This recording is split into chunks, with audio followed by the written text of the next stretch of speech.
I'm 61 years old. I've been married to the same man for almost 4 decades, and until recently, I believe I had everything figured out: love, loyalty, life. I wasn't one to chase excitement or stir up drama. I liked things simple, predictable. But sometimes life sneaks up behind you, places a hand on your shoulder, and whispers, "Not yet." I never thought something like this could happen to me. Please, don't make the same mistake I did. It all started on a cloudy Tuesday afternoon. I had just finished helping with setup for the retirement luncheon at my husband's company. He'd asked if I could lend a hand since they were short-staffed, and I'd always liked being helpful. The office was buzzing with that strange mix of celebration and quiet sadness. Balloons, fruit platters, and cheap sparkling cider. People making small talk like it was their job. I didn't know many of them, but I smiled anyway. That's just what you do. My husband, Mike, was caught in a conversation with the guest of honor, and I didn't want to interrupt. I figured I'd sneak out and wait in the car. That's when I heard the voice behind me. "Need a ride, Mrs. Callahan?" I turned and saw Nathan, one of Mike's younger coworkers. I remembered him from a couple of Christmas parties. Tall, dark hair, always a little messy, like he forgot to brush it but somehow made it work. Maybe mid-30s. He was polite, quick with a joke, but never too forward. The kind of man who blended in until you realized you were looking at him a second too long. "Oh no," I said. "I'm just heading out to the car. I can wait." He raised an eyebrow, glanced at the sky. "Looks like it's about to rain." I parked close. "I don't mind at all." I hesitated. I really did. But my feet were tired, and the sky had turned the color of old bruises. I gave a little nod. His car smelled like peppermint and leather. Clean, but lived in. He turned down the radio as soon as I got in, and we settled into that familiar silence between two people who don't really know what to say. "You helped a lot in there," he said after a moment. Everyone seemed to appreciate it. "Just tried to be useful," I replied, eyes fixed on the windshield. The rain had started to sprinkle, soft at first. Nathan smiled. "That's what people like you do, huh? Always helping. Always in the background." I wasn't sure how to take that. People like me. He looked embarrassed. I didn't mean it badly. Just, I don't think most people even realize how much women like you hold things together. I felt a little breath catch in my throat. No one had said something like that to me in years. Maybe ever. I looked at him more carefully, trying to read his face, but he kept his eyes on the road, steady and calm. "It's funny," I said, half laughing. "Sometimes it feels like I became invisible after 50. Nathan glanced at me, then back to the road. "You're not invisible, Nora." The way he said my name, it made me sit a little straighter. Like I'd forgotten something, and he just reminded me. We drove in silence again, the sound of the rain growing louder on the roof. I thought he'd drop me at the gate, but he turned down the side road that led directly to our house. "You know where we live?" I asked, surprised. "I've dropped Mike off before. After the company baseball game, remember? You weren't home that day." "Oh, right," I said, though I didn't remember. I wasn't sure what I was supposed to be feeling. He pulled into the driveway and put the car in park, but didn't shut off the engine. The rain had become a steady curtain, washing the windows in gray streaks. "Thanks for the ride," I said, reaching for the door. But before I could open it, he spoke. "Nora, can I ask you something? And you can tell me to shut up if it's out of line." I paused, hand still on the door handle. Something in his voice made me turn back. "Okay, I said carefully. He looked at me, not in a way that made me feel small or objectified, but like he was actually seeing me, really seeing me, like a person, like a woman. "Are you happy?" he asked, just like that. I blinked. A strange warmth spread through my chest, followed by a cold wave of guilt. "That's a complicated question." He nodded, eyes still on mine. "Think it's supposed to be." I didn't know what to say. No one ever asked me things like that. They assumed. They guessed. But no one ever really asked. I looked at him and saw something I wasn't ready for. Curiosity, gentleness, maybe even longing. Not lust, not recklessness, just connection. I felt my throat tighten. I should go. Nathan nodded slowly. Of course. But he didn't start the car. He just sat there as I opened the door and stepped out into the rain. I didn't run for cover.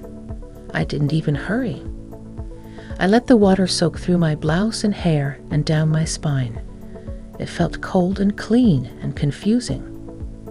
Mike was still inside at the party. He wouldn't be home for another hour. And Nathan? He was still sitting in the car when I looked back once, just before stepping inside. That night, as I stood in the kitchen drying my hair with a towel, I realized something strange. I felt awake. I didn't sleep well that night. I lay beside Mike, listening to the rhythm of his breathing, the soft rasp of his snore, just barely audible. It was a sound I'd grown used to over the years, like an old clock ticking in the background. Familiar, safe. But that night it sounded different, like something distant, like a reminder of how far apart we drifted without ever meaning to. Nathan's question kept echoing in my mind. "Are you happy?" No one had asked me that since. Maybe since my 20s. Back then, the answer was easy. Life was full of movement, full of hope. Raising the kids, building a home, laughing in the kitchen over burned lasagna and mortgage stress. But somewhere along the way, we'd both gone silent in the same room. The next morning, I went about my usual routine. Coffee, laundry, watered the plants by the kitchen window. Mike kissed my cheek on the way out, muttered something about meetings and traffic. I smiled. That mechanical, well-practiced smile. Then the door closed, and I just stood there, still holding the dish towel. A notification buzzed on my phone. "Nathan. Hey, I hope I didn't cross a line yesterday." I stared at the message for a long while. My thumbs hovered over the screen. "Me? No, you didn't. It just caught me off guard." He replied almost immediately. "Nathan, that's fair." It wasn't really a fair question to ask, but I've been thinking about you since the party. The way you looked. The way you looked away. I don't know why I noticed, but I did. I didn't respond right away. I walked around the living room, picked up a stray sock from under the couch, rearranged a picture frame that was already straight. My heart was tapping a little faster than it should have been. Finally, I typed, "Me? You're not wrong. I have been invisible for a long time." He didn't answer for a while. I imagined him reading it slowly, maybe thinking hard about how to reply. When he did, it wasn't what I expected. "Nathan, would you like to get a coffee sometime? Just talk, nothing more." I sat down at the kitchen table, the same table where I'd served thousands of meals, where birthday candles were blown out, where bills were paid and arguments whispered. And now, here I was, staring at a message from a man half my age, asking to talk. I didn't say yes, not right away, but I didn't say no either. That Thursday, I told Mike I was running errands. I wore something that hadn't seen daylight in years, a navy blouse that hugged the parts of me I used to love. I took extra care with my makeup, though I told myself it was just out of habit. We met at a small cafe tucked away on a side street I'd almost forgotten existed. The kind with wooden floors and soft jazz and little handwritten menus. Nathan stood when I walked in. He looked freshly showered, his sleeves rolled up, a quiet smile on his face. "I wasn't sure you'd come," he said. "Neither was I replied, and it was the truth. We sat in a quiet corner, talked about nothing at first, books, weather, traffic.